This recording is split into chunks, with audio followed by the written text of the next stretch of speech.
नमस्कार मित्रों, history research point में आप सभी का स्वागत है।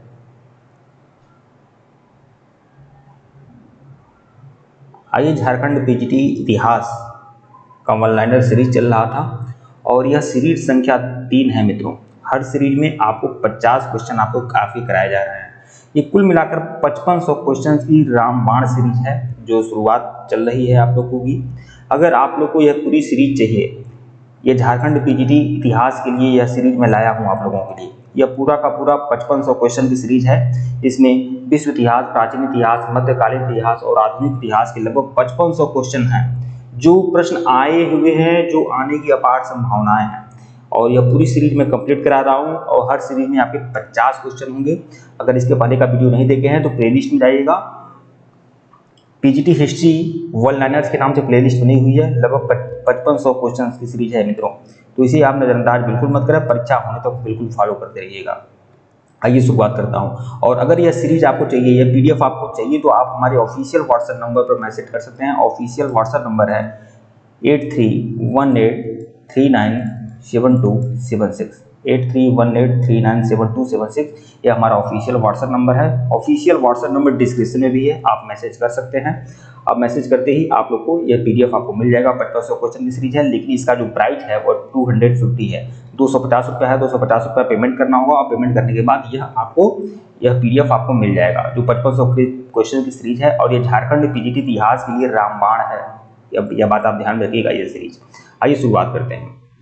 तो कुल 100 क्वेश्चन हो गए थे आपके 5500 क्वेश्चन में से 50-50 क्वेश्चन की सीरीज चल रही है। आइए शुरुआत करते हैं। अगला 50 प्रश्न, ये विश्व इतिहास से संबंधित रामबाण क्वेश्चन है। इसे आप हल्के में बिल्कुल मत लें, परीक्षा होने तक बिल्कुल फॉलो करते रहिएगा। प्रश्न संख्या 101 देखिएगा, किसने इटली की समस्या को अंतरराष्ट्रीय समस्या बना दिया? तो काउंट काबूर ने। प्रश्न 102, इटली के एकीकरण की तलवार किसे कहा जाता है? तो गैरीबाल्डी को। गैरीबाल्डी को इटली के एकीकरण का तलवार कहा जाता है। प्रश्न 103 देखिएगा, इटली के एकीकरण का श्रेय किसे दिया जाता है? मैजनी, काउंट काबूर और गैरीबाल्डी, इनको दिया जाता है इटली के एकीकरण का श्रेय। प्रश्न 104 देखिएगा, यंग इटली की स्थापना किसने की थी? यंग इटली की स्थापना किसने की और कब की? तो 1831 में जोसेफ मैजनी ने किया था यंग इटली की स्थापना। प्रश्न 105 देखिएगा, गैरीबाल्डी ने किस नाम से सेना का संगठन किया था? तो लाल कुर्ती नाम से। लाल कुर्ती नाम से गैरीबाल्डी ने सेना का संगठन किया था, लाल कुर्ती नाम से। ठीक है, सभी जो भी प्रश्न है मित्रों बहुत ही इंपॉर्टेंट है। परीक्षा होने तक आप इसे बिल्कुल देखते रहिएगा। और झारखंड पीजीटी इतिहास के लिए रामबाण है ये सीरीज। तो जिनको भी ये पीडीएफ चाहिए, पीडीएफ आपको मिल जाएगा। व्हाट्सएप पर मैसेज कर दीजिएगा। सिर्फ 250 में यह मटेरियल आपको मिलेगा। प्रश्न 106 देखिएगा, कार्बोनरी सोसाइटी का संस्थापक कौन था? तो गिबर्टी। प्रश्न 107, विक्टर एमेनुअल कहाँ का शासक था? विक्टर एमेनुअल जो शासक था वो सार्डिनिया का शासक था। इटली के एकीकरण की शुरुआत किस राज्य के मिलन से हुई है? इटली के एकीकरण की शुरुआत किस राज्य के मिलन से हुई है? तो लोम्बार्डी और सार्डिनिया। लोम्बार्डी और सार्डिनिया से हुई है। ठीक है, सबसे पहले लोम्बार्डी और सार्डिनिया ही जो थे इटली में एकीकृत हुए। प्रश्न 109, इटली देश का जन्म कब से माना जाता है? बहुत ही मोस्ट इंपॉर्टेंट है, 2 अप्रैल 1860। प्रश्न 110 देखिएगा, रोम को संयुक्त इटली की राजधानी कब घोषित किया गया? विश्व इतिहास का इंपॉर्टेंट क्वेश्चन 1871 में। देखिए यही मैं बोल रहा हूँ, यहाँ पर जो भी सीरीज आपको मिल रही है लगभग 5500 क्वेश्चन की सीरीज है, 5500। ठीक है, और ये जो सीरीज है बहुत ही इंपॉर्टेंट है और मैं पूरे यकीन के साथ कह सकता हूँ कि ज़्यादातर प्रश्न यहाँ से आएंगे। और इसके पहले दिल्ली टीजीटी पीजीटी में इससे संबंधित कई सारे प्रश्न आए हुए हैं विश्व इतिहास के। और वैसे ही विश्व इतिहास है, आधुनिक इतिहास, प्राचीन इतिहास, सभी मोस्ट इंपॉर्टेंट प्रश्नों की सीरीज है। प्रश्न 111 देखिएगा, यदि समाज में क्रांति लानी हो तो क्रांति का नेतृत्व नवयुवकों के हाथ में दे दो, किसने कहा था? जोसेफ मैजनी ने यह बातें कही थी। यह बातें कही थी जोसेफ मैजनी ने। प्रश्न 111, यदि समाज में क्रांति लानी हो तो क्रांति का नेतृत्व किसके हाथ में दो? जोसेफ मैजनी ने कहा था। और यह भी 100% इंपॉर्टेंट प्रश्न है, इसे आप हल्के में बिल्कुल मत लें। हिस्ट्री रिसर्च पॉइंट में जो भी आपको फैक्ट मिल रहे हैं बहुत सोच समझ कर दिया जा रहा है। ये जो भी फैक्ट है बहुत ही इंपॉर्टेंट है, परीक्षा होने तक बिल्कुल आप इसे देखते रहिएगा। प्रश्न 112 देखिएगा, इटली के एकीकरण कब और किसने किया था? तो 1871 में काउंट काबूर ने किया था। काउंट काबूर ने। प्रश्न 113, इटली की एकता का जन्मदाता कौन था? तो इटली की एकता का जन्मदाता है नेपोलियन बोनापार्ट। प्रश्न 114 देखिएगा, जर्मनी का एकीकरण किसने किया था? तो बिस्मार्क ने जर्मनी का एकीकरण किया था बिस्मार्क ने। बिस्मार्क कौन था? प्रसा के शासक विलियम प्रथम का प्रधानमंत्री, प्रसा के शासक विलियम प्रथम का प्रधानमंत्री था बिस्मार्क। अच्छा, भारत का बिस्मार्क किसे कहते हैं? सरदार वल्लभ भाई पटेल को, ये आप जानते होंगे। जर्मनी का सबसे शक्तिशाली राज्य कौन था? प्रसा। प्रसा सबसे ज्यादा शक्तिशाली राज्य था जर्मनी का। प्रश्न 117 देखिएगा, बिस्मार्क जर्मनी का एकीकरण किसके नेतृत्व में चाहता था? प्रसा के नेतृत्व में चाहता था, प्रसा के नेतृत्व में चाहता था। विलियम को जर्मन संघ के सम्राट का ताज कब पहनाया गया था? 8 फरवरी 1871 को। बिस्मार्क को सबसे अधिक डर किससे था? बिस्मार्क को जो सबसे ज्यादा डर था वो फ्रांस से था, फ्रांस से। जर्मनी की राष्ट्रीयता का संदेशवाहक किसे कहा जाता है? नेपोलियन बोनापार्ट को, नेपोलियन बोनापार्ट को। प्रश्न 121, जर्मनी के आर्थिक राष्ट्रवाद का पिता किसे माना जाता है? Frederick list. फ्रेडरिक लिस्ट जो थे वह जर्मनी के आर्थिक राष्ट्रवाद के पिता थे, फ्रेडरिक लिस्ट। प्रश्न 122 देखिएगा, जर्मनी की राष्ट्रीय सभा को किस नाम से जाना जाता है? तो डायट। जर्मनी की राष्ट्रीय सभा को क्या कहा जाता था? डायट। प्रश्न 123 देखिएगा, डायट कहाँ होती है? डायट जो है फ्रैंकफर्ट में होती थी। प्रश्न 124, जर्मन साम्राज्य पर ऑस्ट्रिया का शासन कब से कब तक रहा? 1815 से 1850 ईस्वी। जर्मन साम्राज्य पर ऑस्ट्रिया का शासन कब से कब तक रहा? 1815 से 1850 ईस्वी। प्रश्न 125 देखिएगा, उस समय ऑस्ट्रिया का चांसलर कौन था? तो जर्मन साम्राज्य पर ऑस्ट्रिया का शासन कब से कब तक रहा? 1815 से 1850। और ऑस्ट्रिया का चांसलर उस समय कौन था? मेटरनिख। प्रश्न 126, किन दार्शनिकों ने एकीकृत जर्मन राष्ट्र के निर्माण में अहम भूमिका निभाई? तो राके, बोमर और लसर। राके, बोमर और लसर। जर्मन राष्ट्र के निर्माण में अहम भूमिका किसने निभाई? राके, बोमर और लसर ने। प्रश्न 127, फ्रैंकफर्ट संविधान सभा का गठन कब हुआ था? मई 1848 में, मई 1848 में हुआ था। फ्रैंकफर्ट संविधान सभा का गठन मई 1848 में हुआ है। विलियम प्रथम के शासन में प्रसा का रक्षा मंत्री कौन था? प्रसा का रक्षा मंत्री है वान रूम। ये सभी मोस्ट इंपॉर्टेंट प्रश्न मैं आपको दे रहा हूँ।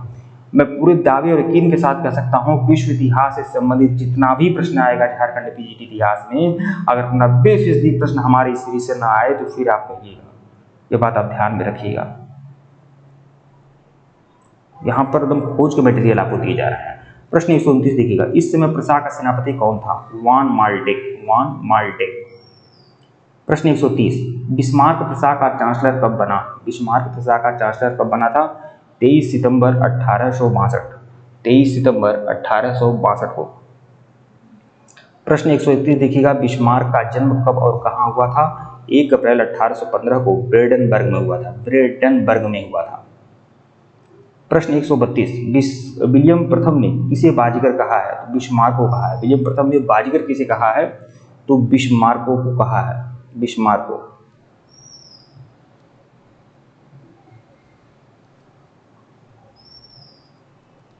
अगला क्वेश्चन देखिएगा, प्रश्न 133 देखिएगा, किस युद्ध में ऑस्ट्रिया ने प्रसा के आगे आत्मसमर्पण कर दिया? ऑस्ट्रिया ने प्रसा के आगे आत्मसमर्पण किस युद्ध में किया था? सिरोजोवा का युद्ध था, जिसमें ऑस्ट्रिया ने प्रसा के आगे आत्मसमर्पण कर दिया। सिरोजोवा का युद्ध था जो 1866 में हुआ था। प्रश्न 134 देखिएगा, ऑस्ट्रिया जर्मन संघ में कब शामिल हुआ? 23 अगस्त 1866 में प्राग संधि के तहत। ऑस्ट्रिया जर्मन संघ में कब शामिल हुआ? 23 अगस्त 1866 को प्राग संधि के तहत यह शामिल हुआ था। ऑस्ट्रिया जर्मन संघ 23 अगस्त 1866 को प्राग संधि के तहत।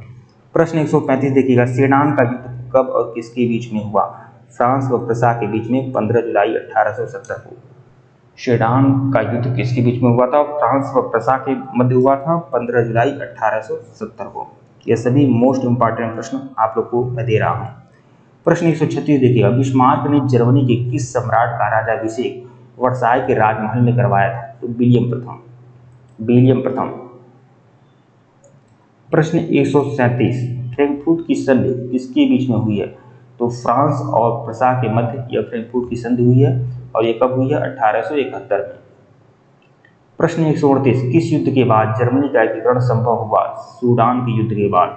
सेडान का युद्ध कहते हैं इसको सेडान का युद्ध बोला जाता है इसके बाद। ठीक है। प्रश्न 1403, जर्मन का दीवार कब बना? जर्मन का दीवार कब निर्माण हुआ जर्मन की दीवार का? तो 1961 में जर्मनी की दीवार का निर्माण हुआ था। जर्मनी की दीवार का निर्माण 1961 में हुआ। प्रश्न 139 देखिएगा, थोड़ा क्रम बदल गया है। समाजवाद शब्द का इस्तेमाल सबसे पहले किसने किया? रॉबर्ट ओवेन ने। बहुत 100% इंपॉर्टेंट है, ध्यान रखिएगा आप लोग। प्रश्न 140, आदर्शवादी समाजवाद का प्रवक्ता किसे माना जाता है? रॉबर्ट ओवेन को। और इन्होंने ही समाजवाद शब्द का सबसे पहले प्रयोग किया था। सोशलिज्म का प्रयोग सबसे पहले रॉबर्ट ओवेन ने ही किया था। प्रश्न 141 देखिएगा, वैज्ञानिक समाजवाद का संस्थापक कौन था? Karl Marx. जर्मनी का कार्ल मार्क्स जो था वो वैज्ञानिक समाजवाद का संस्थापक था। प्रश्न 142 देखिएगा, डास कैपिटल या कम्युनिस्ट मैनिफेस्टो नामक पुस्तक किसने लिखी है? तो कार्ल मार्क्स ने लिखी है, जो जर्मनी के थे। प्रश्न 143, फ्रांसीसी साम्यवाद का जनक किसे माना जाता है? सेंट साइमन को। फ्रांसीसी साम्यवाद का जनक किसे माना जाता है? सेंट साइमन को। प्रश्न 144, फेबियन सोशलिज्म का नेतृत्व किसने किया था? फेबियन सोशलिज्म का नेतृत्व किया था जॉर्ज बर्नार्ड शॉ ने। जॉर्ज बर्नार्ड शॉ ने किया था। फेबियन सोशलिज्म का नेतृत्व किसने किया था? जॉर्ज बर्नार्ड शॉ ने। प्रश्न 145, लंदन में फेबियन सोसाइटी की स्थापना कब हुई थी? 1884 में। लंदन में फेबियन सोसाइटी की स्थापना कब हुई थी? 1884 में। फेबियन सोसाइटी की स्थापना 1884 में हुई थी। प्रश्न 146, दुनिया के मजदूर एक हों, ये नारा किसने दिया है? कार्ल मार्क्स ने दिया है। कार्ल मार्क्स ने। प्रश्न 147 देखिएगा, रूस के शासक को क्या कहा जाता था? रूस के शासक को कहा जाता था जार। जार कहा जाता था। प्रश्न 148, जारशाही व्यवस्था कब समाप्त हुई थी? तो 1917 में जारशाही व्यवस्था को समाप्त कर दिया गया था, 1917 में। प्रश्न 149, जार मुक्तिदाता के नाम से किसे जाना जाता है? अलेक्जेंडर द्वितीय को। जार मुक्तिदाता किसे कहते हैं? अलेक्जेंडर द्वितीय को। प्रश्न 150 की सीरीज का सबसे आखिरी प्रश्न, रूस का अंतिम जार कौन था? तो रूस का अंतिम जार है जार निकोलस द्वितीय। ठीक है। तो हमारा ऑफिशियल व्हाट्सएप नंबर आप लोग देख लें। हमारा ऑफिशियल व्हाट्सएप नंबर है 838318397276। हमारा ऑफिशियल व्हाट्सएप नंबर है, इस पर मैसेज करिएगा और सिर्फ यह PDF आपको 250 रुपीज़ में मिल जाएगा। बहुत ही इंपॉर्टेंट है और ये सिर्फ और झारखंड PGT इतिहास के लिए या बाकी जो भी TGT PGT परीक्षाएं होती हैं सबके लिए। ठीक है।